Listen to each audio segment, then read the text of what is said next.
নবীর উম্মতের দল গর্তের পিপিলিকা আল্লাহ তাআলাকে ডাক দেয়া বলে, ও কাবার মালিক,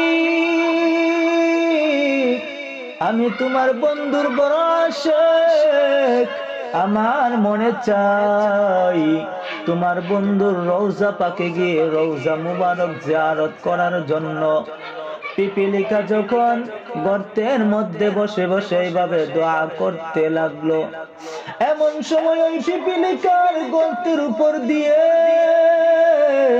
একটা কবুতর যাচ্ছিল। কবুতর আল্লাহ তাআলা ওই কবুতরটাকে ডাক দেয়া বলে, ও কবুতর লেন কর, গর্তের মধ্যে আমার নবীর একজন আশিক পিপিলিকা রয়েছে, ওই পিপিলিকাকে তোর পায়ে বর করে আমার নবীর রওজা দেখাইয়া আবার তাকে তার গর্তের মধ্যে ফিরে নিয়ে আসবা।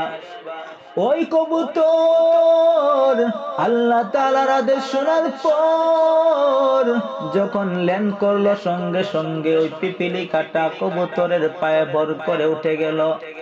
ওই কবুতর উড়াল দিয়ে দিয়ে পয়গম্বরের রওজার সামনে হাজির। ওই পিপিলিকা নবীর রওজা দেখার পর আল্লাহ তাআলাকে ডাক দেয়া বলে, ও কাবার মালিক, আমি আজকে বড় আনন্দিত, আমি বড় আনন্দিত, আমাকে তোমার বন্ধুর রওজা দেখাইছো। পিপিলিকা নবীর রওজা দেখার পর ওই পিপিলিকা বড় আনন্দিত। কবুতর আবার ল্যান্ড করে ওই পিপিলিকাকে তার গর্তের মধ্যে আবার রেখে আসলো।